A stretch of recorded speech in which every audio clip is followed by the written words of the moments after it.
What's up, everybody? Thank you for tuning in once again to the Unofficial Therapy Podcast. I just realized I should probably have a theme song to this. This intro is getting bland. I should come in with some music. I'll figure something out so you guys can at least bop your head a little bit when I first start talking. Thank you for tuning in. I'm happy to have you with me, as always. I appreciate all the support, all the love, and I'm going to keep this going as long as y'all want it. This is the day after the NBA Finals. I live in California, so there are a lot of Warrior fans who are real salty right now. And they should be. Lost the championship. It's not really your fault. Didn't seem to really be in the cards this year. A lot of injuries, a lot of drama during the season. And sometimes, things happen. It happened to LeBron when he lost to the Mavericks. It happened to y'all this year. It happened to Detroit when they beat Kobe and the Lakers. It happened. Sometimes it's just not your year, even when, all the things point to you being the better team. That actually is the backdrop to the podcast today, because in Game 5, which was, 4 days ago, I guess, at this point, one of my favorite players in the league, a lot of people's favorite player, Kevin Durant, got injured. And it kind of sparked this thought on my mind where I never thought he would play again once he got hurt. When he got hurt, I thought he, partially towards Achilles. I heard they said it was a calf. I didn't believe it. I saw what he grabbed. I said, you know what? Achilles is damaged. Free agency is coming up. Don't play. I bet people. Bet 5 you don't play. I was pretty confident. And if you watch the game or you watch any kind of sports, he played. It tore his Achilles, ruptured it, and now he's not going to play for another year. And one of the things about that was there was reports that came out the day before the game and the day of the game that some of his teammates were a little bitter that they didn't know if he was working hard enough to come back. It was, hey man, Klay Thompson's got a bad hamstring. Kevon Looney got a broken chest. Boogie had a broken quad. And we don't even know if you try hard enough. And again, that's selfish on the teammates' part. But at the same time, if you're out there, thugging it out, you kind of want everybody to be all hands on deck. I get the human part of that. And then the media people were talking should he come back, and should he even be on the team in the first place? He did kind of join a good team already. And what happened was, by most accounts, and I guess through some kind of deductive reasoning, the pressure from the teammates, the pressure from the media, and even from the organization at large, they were talking every other day he should be playing. He said, you know what, I'm going to try to prove to people that I'm tough and prove that I can come back and do that. And he came back and he played himself, literally played himself, and he got hurt. And it got me thinking about pressure. That's the topic of today's podcast, by the way. It's pressure. And there are a couple different forms. I'm going to talk about the first one because we're on it now. It's the public pressure. His case is obviously an outlier. Almost no one listening to this podcast is a legit basketball player. Maybe one of you guys are, but no one's a professional at this point. So we can't begin to understand the depth of what it means to be at that level of playing. But we've all experienced some public pressure to turn a job down, to act a certain way, to we've all done it. I'll tell you the last example we saw on the big stage, and it kind of went under the radar when it happened, but I think now it's coming to the forefront. Remember in 2016 when Hillary was running on the Democratic side, and before she was the presumptive nominee and all that, there was a debate about whether Joe Biden should run. And I guess one of his kid, I want to say Bo is his name, but I could be wrong. One of his wishes was he wanted his dad to run. He said, Dad, I think you should be president. You've been in politics for 30 years. You'd be great. I want that for you. And then his son passed, right? And when they were doing the vetting and the who we're going to put our money behind part of the politics game, they had this closed door meeting with him and Obama and other high level people, and essentially they asked him to just not run because he was more likable than Hillary was, but had he run, there's a good chance that she couldn't be elected. And obviously that's what they wanted, to promote that part of the agenda, to just go more and more inclusive and et cetera, whatever.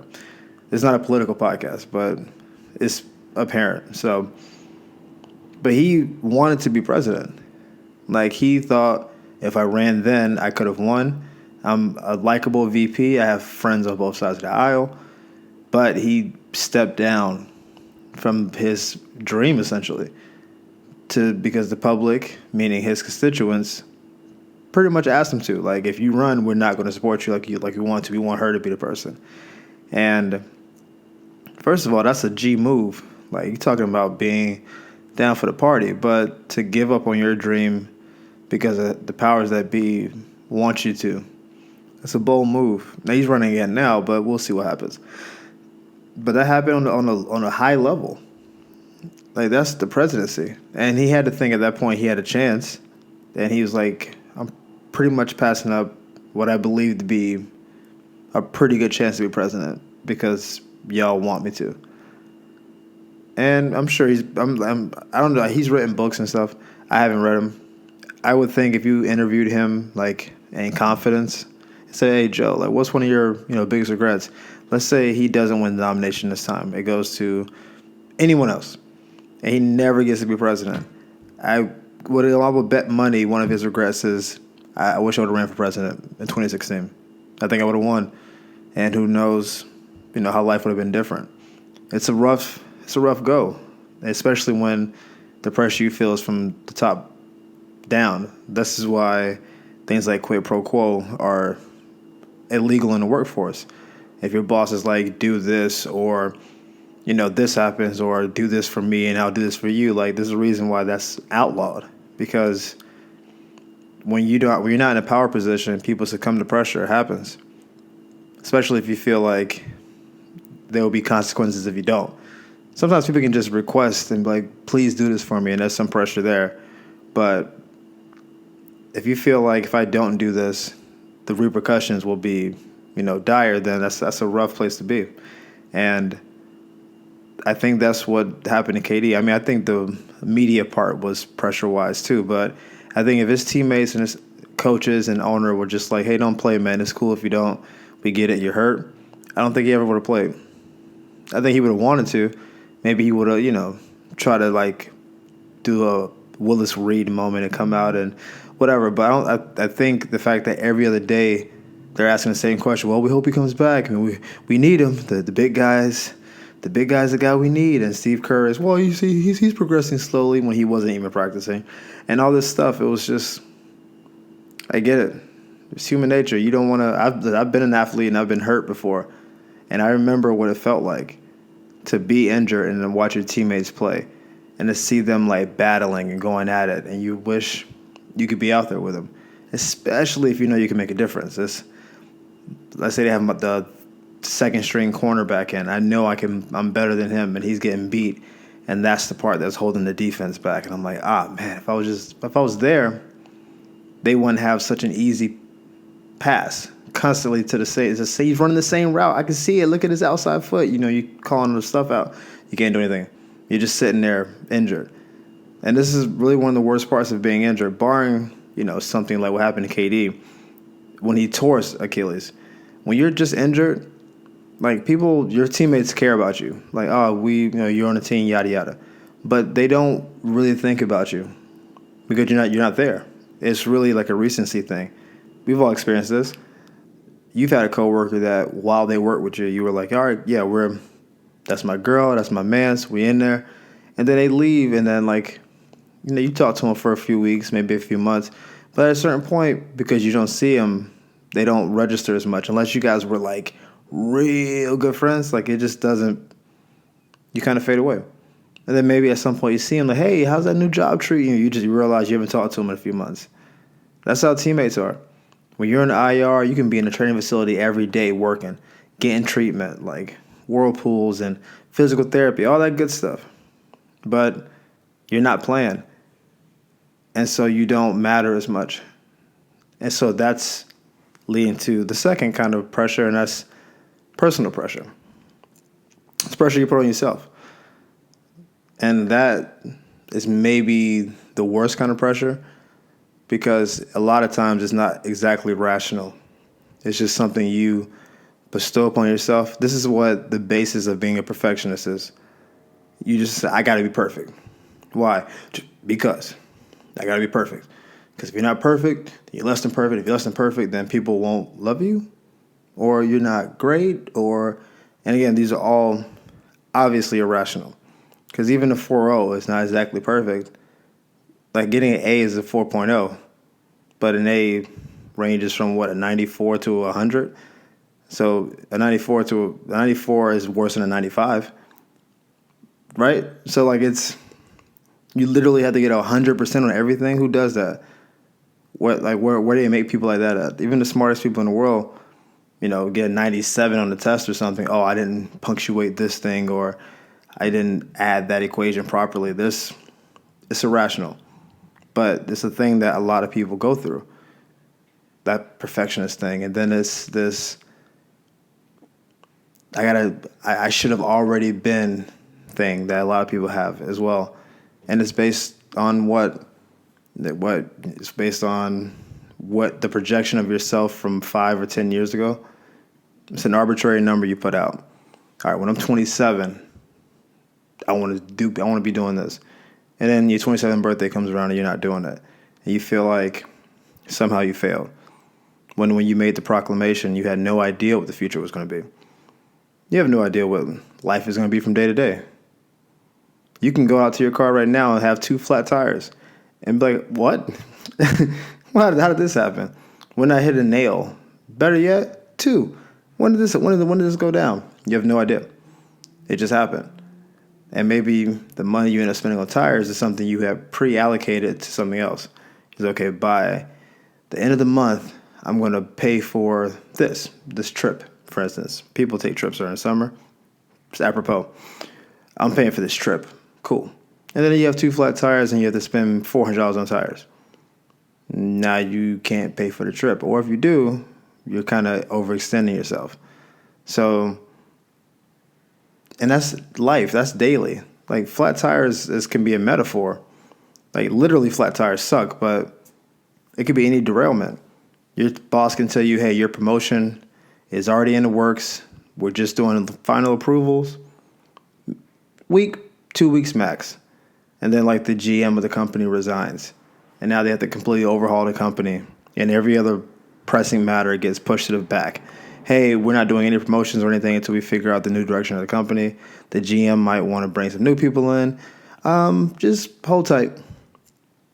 And now you've already made new business cards with your new title on it. You've been flossing, posting new statuses. Promote it, baby. Hashtag living my best life. All that good stuff. And then all of a sudden it's like, oh, it's not quite finished yet. Sorry, we'll get back to you. And now you're in limbo. And you can't be getting patient and be like, hey, what's up with that promotion? Because you don't want to rock the boat. And they'll look at you.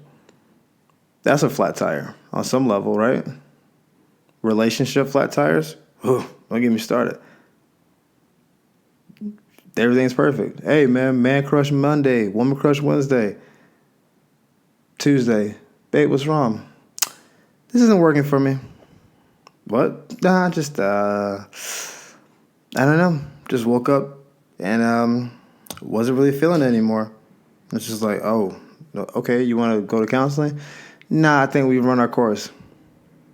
Sorry, I'm moving out, moving in with my sister, moving in with my cousin. Bye. So that preset pressure to get married by 27 kind of sucks when you break up with someone at 26 unexpectedly. And because we put this pressure on ourselves, it flies in the face of what people tell us. Hey, you're doing a good job. Don't worry about it. You're doing great. Keep up the good work. Man, you're really crushing it right now. How old are you? 26. Hey, you're a beast. And you in the back of your mind, you're thinking, yeah, but not as beastly as I should be. Because you put this number on yourself. This level of yourself that if you haven't gotten to it, then you're somehow a failure. I see it every day. I work in a pressurized job. Every day is performing. It's, clientele. It's maintaining that. It's work relations. It's all the things that it's pretty much high school. The gym is pretty much high school. Um, and the number of people I see, a lot of our members are burnt out. They have their own pressures. They just work out to try to keep the demons away. You can see it. They come in and they're like zombies. They're just like, I just gotta get out of the office for 20 minutes, and it just looks really kind of concerning. It's like, dude, like I thought you started your own business so you can kind of enjoy the work you do. But this, I'm just trying to get out of the house or the office for a few minutes, and then obviously my coworkers, we have our own things that we're all trying to push to get to some number to make some amount of money that within a week we've already spent. I don't know. It's a really unhealthy environment to be in if you're not well grounded. And unfortunately, as I've mentioned in previous podcasts, I don't think that many people are. I think many people are barely hanging on. And that's why any life, quote unquote, flat tire really sends people for a tailspin. It's like any derailment, and it's like, the world's after it. The world's trying to get me down, and everyone's against me. And it's like, wait a minute. Like, life happens. It is what it is. But, is this real, or is this something you put on yourself? And again, I think pressure in a vacuum is not a bad thing entirely. You should push yourself to achieve. That's the basis of, self-actualization and capitalism and all those things. Like you should want to perform. You should want to have good relationships and have, a healthy sense of self. You should want those things. It's when those things overwhelm you that I think things get kind of rough, because it's the pressure, and then it's the self-talk, and then it's the tearing down of your current situation, which may or may not be worthy of being torn down. You're tearing down not being married at 27 when you're forgetting the fact that you've achieved so many other aspects of your life, or that you've had healthy relationships and that the last one just didn't quite work out. I think on a very early podcast I mentioned, I don't believe in like mistake relationships. I don't think it's a real thing. Maybe there's parts of relationships that maybe ones you should have gotten out of sooner, or maybe you fell too fast. There's those parts of it, sure. But every relationship has a lesson attached to it. Especially if you don't marry the person, which is like 98% of the relationships you're ever going to be in, then what'd you get from it? I liked her energy. I liked his energy. I liked the way I was treated. I liked the way I was heard. I did not like the way things ended. I didn't like the way that we communicated. And you just kind of flow through it. And what you get is kind of a baseline for the person you actually want to be with. But you have to kind of see what you don't want, I think, to know what you want. We have an arbitrary checklist when we're like 16. It's like, I want her to be fine with that booty, and you know what I'm saying? Like, my mom would like her. You say all this stuff, and then like you end up marrying like a 100-pound girl who does yoga. No booty. Mom, indifferent towards her. But you like her, and so you go. Same thing with guys, right? You gotta be 6'3", with a Labrador, with a one-syllable name like Scott or Dan or whatever, and then you end up marrying like a dude named Horatio or something. Multi-syllables. He's like 5'11", not quite 6'3", but he makes you laugh, so you go with it. It's just, it's a weird situation. So the pressure is a real thing, and we all deal with it. That's the thing. It's one of the universal things we all have. Like stress is something we all deal with. Pressure is a different thing. Obviously pressure leads to stress. I think not being able to handle pressure properly leads to stress. But the body has natural stress responders, so we're inherently supposed to be stressed at various points.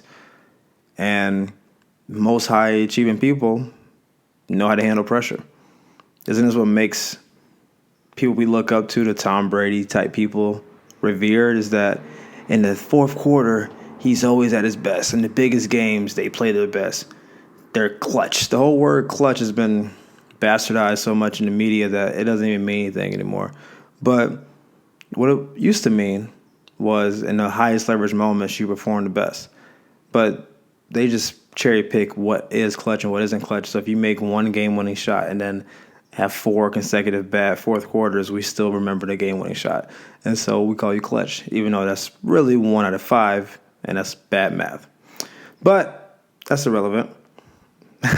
That's getting sports nerdy. But we point out the clutch because that means something. It's a badge of honor, you know? That's something that people hang their hat on, you know? My teammates can count on me with the game on the line, you know, give me the rock and get out my way. That's a thing. Some machismo kind of situation too, but there's equity in that. And then if you don't have that ability, then your entire play can be demonized. Look at Peyton Manning. I know this has become very sports heavy, so if you are not a sports person, I'm really sorry about this podcast because it's become essentially sports talk. But I'm a sports guy, so here we are. Peyton Manning played for my team, the Broncos, at the end of his career. But for most of his career, he played for the Colts. And he's, I think, not even really debatable, the best regular season quarterback ever.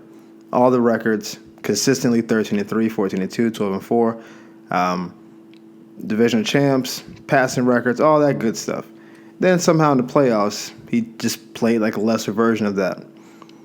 And it's for a number of reasons. It's not because he was always playing poorly. In the playoffs, you literally play the best competition there is because the field narrows to the top, 8 teams or whatever.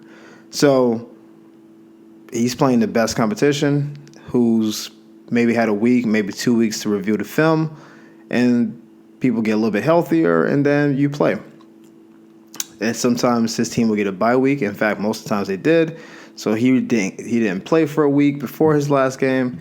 The other team had just came off a win, so they were in rhythm and they had some confidence, and they would come in and beat him. And what people said for the longest times was he's a great quarterback, but he's not good under pressure, not clutch. Ergo, in the hierarchy of quarterbacks, we can't really give him love. Despite the fact that for years and years and years, he was easily the best quarterback, most MVPs ever, all that good stuff. And then he had his one run that he won a Super Bowl, and he wasn't even that good in that game. Go back and look at the film. Colts versus Bears. First of all, Devin Hester returned the opening kickoff for a touchdown. What a man. But let's just disregard that. I want to say Peyton had like 170 yards in that game. 1 touchdown, 1 pick. The yards are maybe off, but the 1 touchdown, 1 pick I'm pretty sure on. They just happened to play a Bears team without a good quarterback. And they won that game, mostly because their defense was great. That's Bob Sanders' last really great year. And so after that, it was, he's clutch now. Won a Super Bowl, he's good. And it's like, yeah, but he didn't even play that well in the game. There's plenty of playoff games he played really well. His team lost, but he's not clutch. And it's like, even his last Super Bowl against Cam in 2015, when the Broncos won, awesome, right? He wasn't great in that game. He made a couple throws. We just gave up 10 points on defense, and we won. And it's like now he's 2-time Super Bowl winning, clutch Peyton Manning. But really, he wasn't really great in either Super Bowl. He got the win.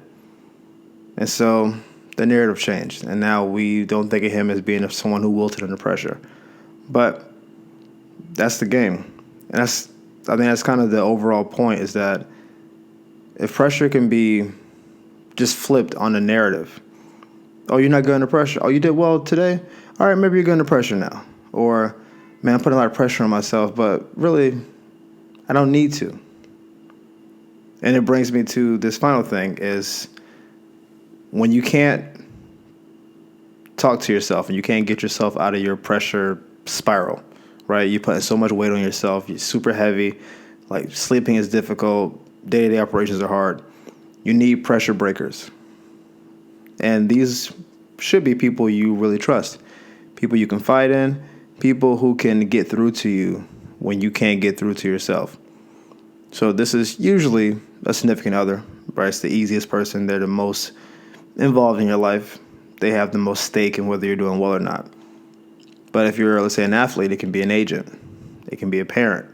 It can be a teammate, a former player, someone to look you in the eye and tell you what you don't want to hear. If you don't have people in your life who don't tell you what you don't want to hear, then you don't have real people in your life.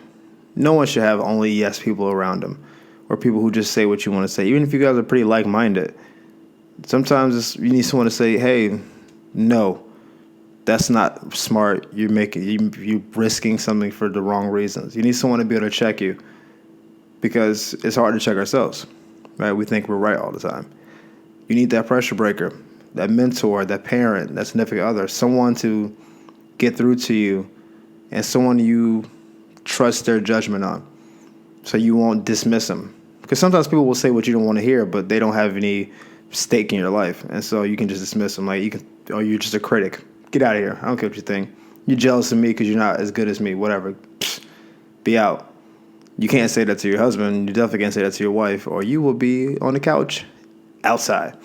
The couch on the side of the road that they're giving away.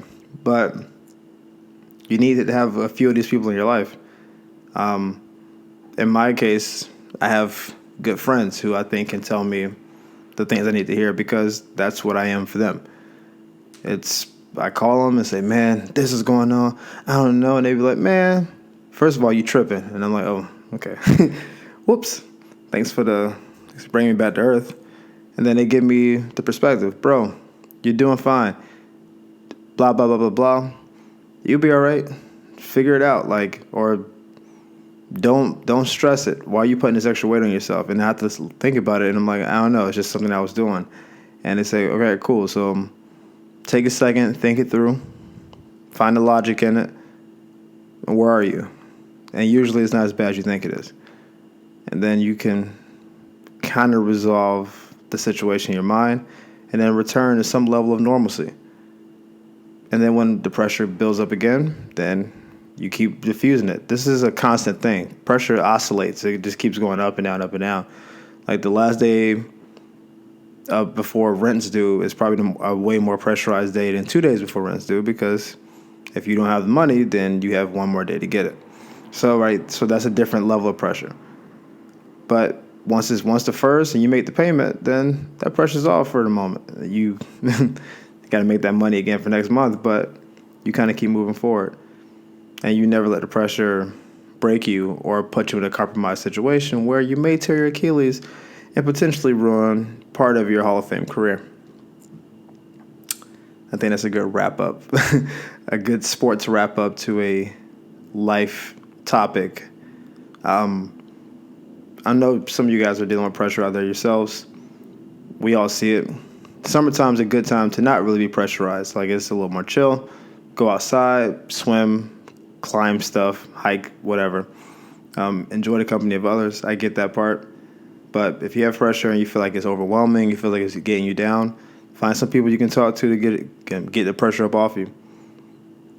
And try to reframe it so it doesn't feel as heavy. And I'm sure once you can think it through and find the logic, a lot of that pressure is something you put on yourself. And if it's outside people pressuring you for something you don't want to do, you really don't want to do it, then don't do it. Deal with the consequences.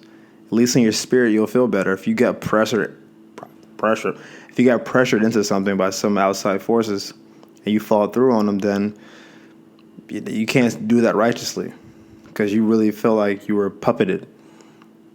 Stand on what you believe. If you really think they're pressuring you into something you should not be doing, then don't do it.